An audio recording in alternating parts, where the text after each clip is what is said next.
तो सादा सी बात है कि आपकी रिटन कम्युनिकेशन इंक्लूसिव हो, कॉम्प्रीहेंसिव हो, और ऑब्वियसली आप स्ट्रक्चर वे में लिखेंगे तो अगले को समझ आएगी ना। आपने वहाँ पे बैठ के थोड़ी बताना कि ये चीज़ मैंने पहले ये लिखी है, बाद में ये लिखी है, उसको समझ नहीं आएगी तो आप पास खड़े होंगे, ये ऐसे ऐसे है। आप इस अंदाज से लिखें, एक स्ट्रक्चर अच्छा हो, स्टेप बाई स्टेप चीज़ों को लिखें, जितना पिक्टोग्राफी शो करें उसको फैसिलिटेट करें समझने में, डायग्राम, चार्ट्स वगैरह जो भी इसकी बन सकती हूँ।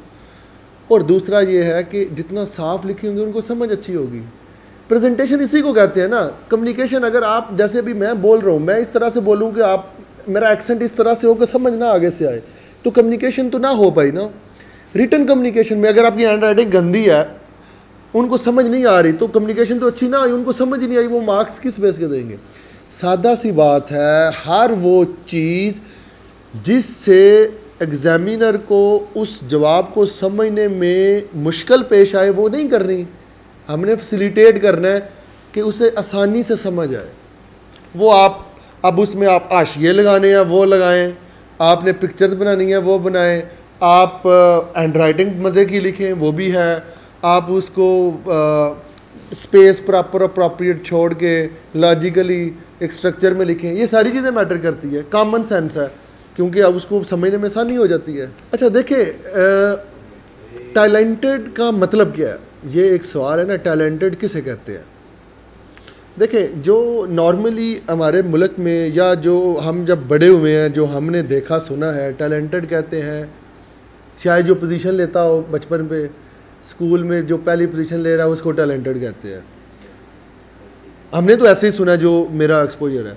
थोड़ा सा जो ज़्यादा कामयाबी ले रहा है वो टैलेंटेड है, जो नहीं ले रहा वो टैलेंटेड नहीं है। ये डेफिनेशन मेरी ऑब्जर्वेशन के मुताबिक गलत है।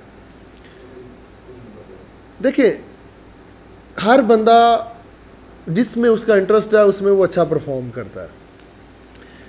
2-3 एबिलिटीज़ हैं जो इंसान की एबिलिटी को शो करती हैं। एक है आईक्यू। आईक्यू का मतलब क्या है? आईक्यू का मैं सादा अल्फाज में कहूँ तो एक आपकी मेमोरी होती है आईक्यू में, कि आप कोई चीज़ पढ़ी आपको याद वो रहती है। ये मेमोरी सबसे बड़ा कंपोनेंट है आईक्यू को वैल्यूएट करने के लिए। और आपकी रीडिंग कॉम्प्रीहेंशन, जल्दी समझ आना बात को, मतलब किसी ने बात आपने रीड की, आपको उसी वक्त समझ आ गई है, ज़्यादा टाइम नहीं आपको लगा समझने में। ये दूसरी चीज़ है, एक कंपोनेंट होता है आईक्यू का, मेमोरी। और आप इन दो तक की फिलहाल इत्तफाक करें, आपकी रीडिंग पढ़ा समझ आ गई उसी वक्त बात की, और दूसरी आपकी मेमोरी। इमोशनल क्वेश्चन एक चीज़ होती है, वो क्या होती है? इमोशनल क्वेश्चन होती है कि आप डिफरेंट सिनेरियोज में रिस्पॉन्ड कैसे करते हैं। फॉर एग्जांपल, प्रॉब्लम होगी, परेशानी बन गई, आपका रिएक्शन कैसा है? आपको किसी ने गाली दे दी, आपने रिस्पॉन्ड कैसे किया? आप ऑफिस में हैं, बड़ा प्रेशर आ गया किसी किस्म का, आपने उसको हैंडल कैसे किया? आपके पास 3-4 ऑप्शन है, आपने एक को पिक करना है, आप किस तरीके से पिक करते हैं? आपने कोई डिसीजन लिया, लोग आपको कहना शुरू हो गया आपने गलत डिसीजन लिया, क्या अपने डिसीजन पे फिर भी कायम रहेंगे, या आप इंटरनली हिल तो नहीं जाएंगे कि यार हाँ मैंने गलत किया, इन्होंने सही बताया? इन सारी चीज़ों को ये इमोशनल क्वोशेंट में आती हैं। देखिए, ये वो पैमाने हैं जो मॉडर्न दौर में यूज़ होते हैं। मेरी ऑब्जर्वेशन के मुताबिक कोई बच्चा ऐसा नहीं है, 90% मैं श्योर से कहता हूँ 95% तक, कि बच्चों का नहीं पता होता ना तो हमें आईक्यू ना ईक्यू। उसकी निशानियां बता देता हूँ जिससे पता चल जाता है कि ये आईक्यू ज़्यादा है या ईक्यू। आईक्यू का भी यही है, मेमोरी अच्छी है, जल्दी पढ़ लेता है, नहीं पढ़ता, थोड़ी सी प्रैक्टिस करेगा उसकी मेमोरी ठीक हो जाएगी, थोड़ी सी वो डाइट भी अच्छी रखे और थोड़ी सी प्रैक्टिस करे, ठीक हो जाएगी। आईक्यू तो मैटर, इमोशनल क्वेश्चन असल मैटर करता है। लाइफ में भी, CSS किसी भी एग्जाम में इमोशनल क्वेश्चन मैटर करता है। देखिए, सेट ऑफ नॉलेज है, जिसका आईक्यू हाई है, टैलेंटेड यही है ना, आईक्यू जिसका हाई है वो जल्दी याद कर लेगा चीज़ों को, और अपने माइंड में ज़्यादा देर तक उसकी मेमोरी में रिटेन रहेगा, उसको कम टाइम लगेगा एक काम करने के लिए। एक दूसरा बंदा है, उसका जी आईक्यू कम है, जो आपका सवाल था टैलेंटेड कम है, उसको वही काम करने के लिए 3 दफ़ा रिवीजन करनी पड़ेगी, क्योंकि वो भूल जाता है ना, सिलेबस ज़्यादा है, आईक्यू कम है, मेमोरी उतनी तगड़ी नहीं है, वो 2-3 दफ़ा रिवाइज कर लेगा। जो बंदा दूसरा काम 2 घंटे में करता है वो 4 घंटे लगा लेगा, और लेकिन वो भी वही जो टारगेट है उतनी तैयारी वो भी कर रहेगा, लेकिन उसको शायद उससे डबल टाइम लगाओ, 3 गुना टाइम लगाओ।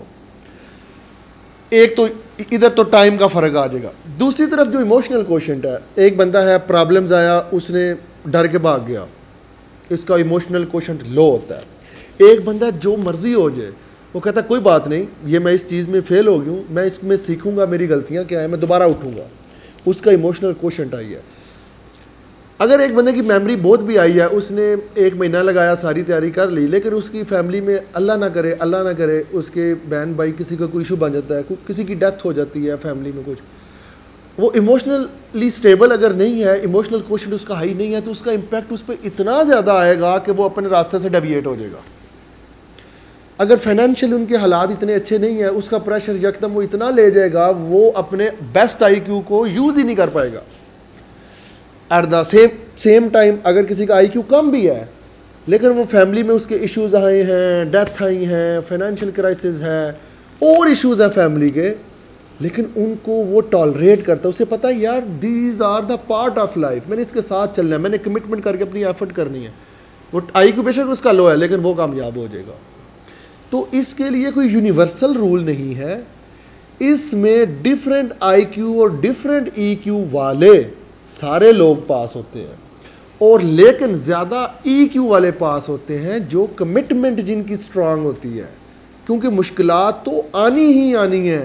ज़हन से निकाल दें कि तैयारी करते हुए आपका 6 महीने दिल एक जैसा रहेगा कि हाँ मैं कर रहा हूँ, फेडअप हो जाता है बंदा करते करते, इतना सिलेबस, रिस्क इतना है, छोटी सी बात पे ऐसे में थोड़ी सी डायरेक्शन गलत होगी कि आप फेल हो जाएंगे। साल की पूरी मेहनत है, 2 सालों की मेहनत है, और फेल लोग होते हैं दोबारा, जिसका EQ हाई होता है वही दोबारा फिर बैठता है तैयारी करने के लिए, क्योंकि गलती की इजाज़त नहीं है ऐसे में कुछ भी। बाकी तो चलो इतना इशू नहीं बनता ऐसे के अलावा, वो तो चलो मार्क्स कम आ जाएंगे, ऐसे में अगर कोई इस तरह से गलती हो तो फेल हो जाता है। तो EQ ज़्यादा मैटर करता है। तो ये जो नॉर्मल लफ्ज़ है कि ये टैलेंटेड है, ये कर जाएगा, वो कर जाएगा, ये कर जाएगा, उसको मैंने EQ और IQ की फॉर्म में बताया है। और इसमें IQ में एक और चीज़ मैं बताना भूल गया था कि एनालिटिकल एबिलिटीज़ है, क्या बात लॉजिकल करता है या नहीं करता। ऑब्वियसली जो बंदा लॉजिकल बात करता है, हवाओं में बात नहीं करता, हकीकत पसंदाना बात करता है, जो समझ में आने वाली बात हो, वो लोग उनको एज होगा, उनको ज़रूर एज होगा। मतलब मैं अगर अपनी बात करूं तो मैं क्लेम करता हूं कि मेरी मेमोरी कोई बहुत अच्छी नहीं है। IQ के हिसाब से अगर देखूं, मैंने आज तक टेस्ट नहीं दिया, लेकिन मुझे लगता है कि मेरा IQ कोई हाई नहीं होगा, एवरेज होगा। लेकिन ये मैं गारंटी से कह सकता हूं कि मेरा EQ ज़्यादा होगा। मुझे जैसा भी सिनेरियो आ जाए, कोशिश करते हैं कि यार कोई बात नहीं, ये भी वक्त गुजर जाएगा, अच्छे तरीके से अपने जो टारगेट है, जो प्लान है, उसके साथ आप चलें।